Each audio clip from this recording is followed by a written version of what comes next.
공감하고 소통하고 행하는 옷장의 전월입니다. 아침부터 저녁까지 이렇게 비가 내리고 있는데요. 이 전월비를 바라보면서 느끼는 사람의 감정은 시시각각 다를 것 같은데요.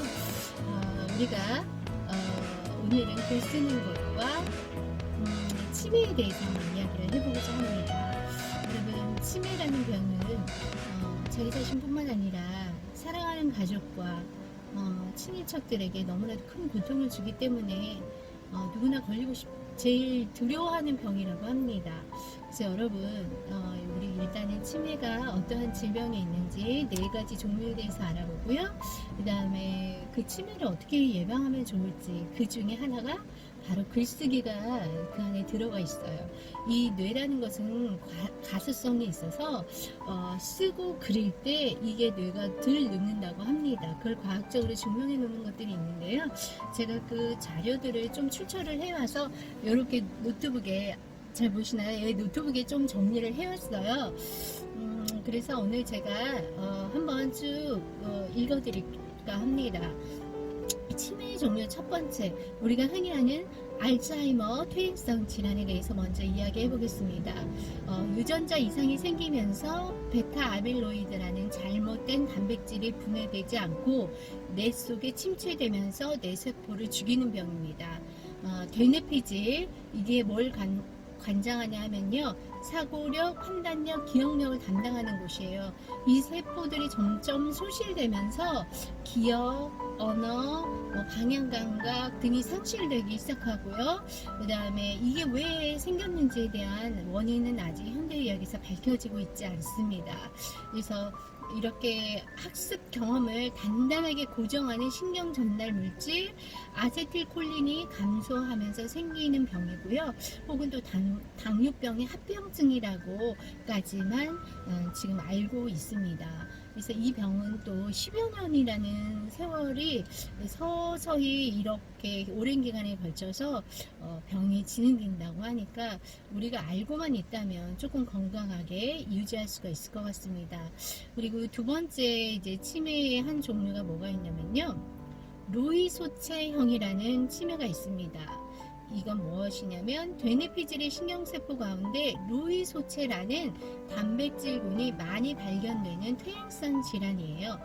루이소체는 장내 도파민을 생성하는 뉴런에 많이 나타나는데 이것이 신경을 통해 뇌로 침투함으로써 발생하는 것으로 여겨지지만 정확한 현재까지 원인은 알려진 바가 없습니다. 이 또한 기억력 장애, 판단력 장애, 언어 장애 이런 게 같이 동반된다고 합니다.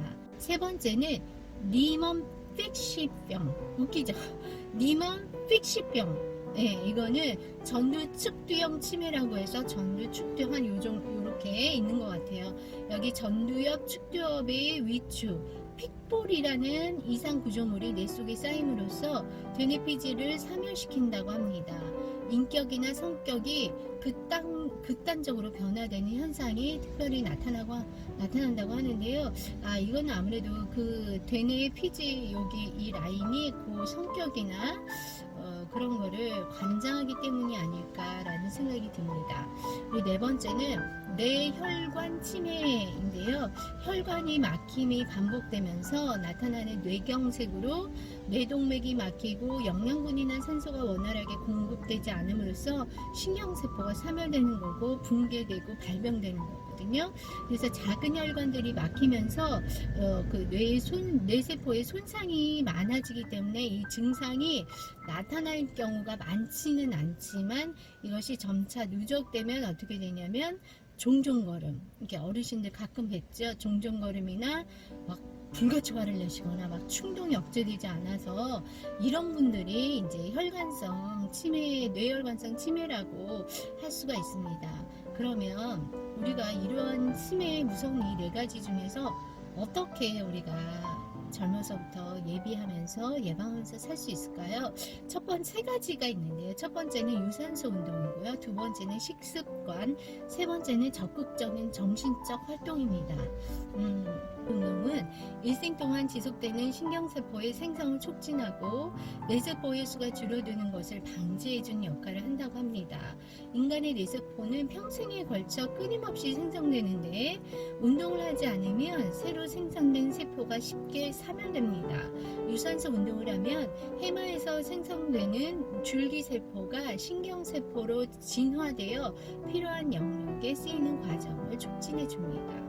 운동은 뇌화를, 그러니까 뇌가 빨리 늙는 거를 조금 늦춰준다는 거죠.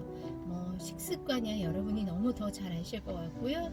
이제 정신적 활동이 있습니다. 인지적 비축분, 바버러 스트로치가 붙인 것으로 이 사람이 이런 말을 쓴 거예요. 꾸준하게 공부를 하고 뇌를 활용하면서 뇌가 이렇게 차출하여 사용할 수 있도록 더욱 강하고 효율적인 뇌 연결망이 이렇게 복구 시스템이 비상용 뇌력으로 이렇게 비축해 둔다는 그런 이론이에요.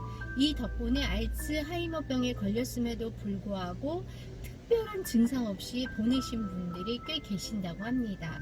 그러니까 제가 지금 정확한 구체적인 자료를 제가 여기에는 기록을 안 해놨는데요.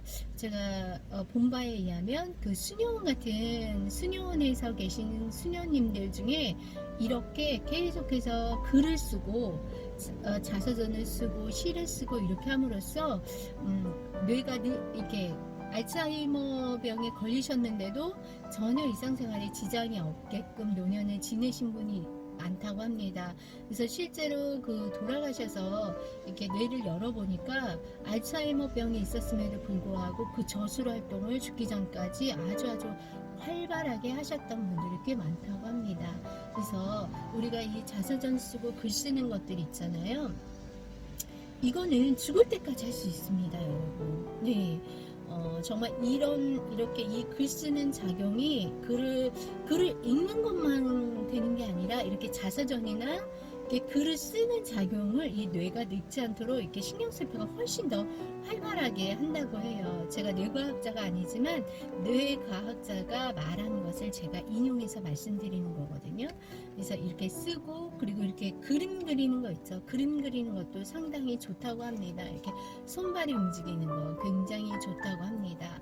그래서 여러분 요새 이제 장마철이 이제 계속 되는데 저는 이렇게 회사나 이렇게 사람들 만나면 오히려 이렇게 장마철에 우중충한 분위기가 연출될 수도 있어요. 그렇지만 저는 가서 좋은 날이라고 더 낭만을 씹자고 오히려 이렇게 분위기를 띄곤 하는데요. 사람은 이 환경을 이용할 줄 알아야 된다고 생각해요. 비가 오니까 오늘 우울해, 아무것도 하기 싫어, 이런 게 아니라 오늘은 사색하기 좋은 날, 오늘은 글쓰기 좋은 날, 맑아서 운동하기 좋은 날, 이렇게 그때 흐려서 더 이제 헬도 안 나고 더 그날은 더 운동하기가 더 좋겠죠. 그러니까 인생을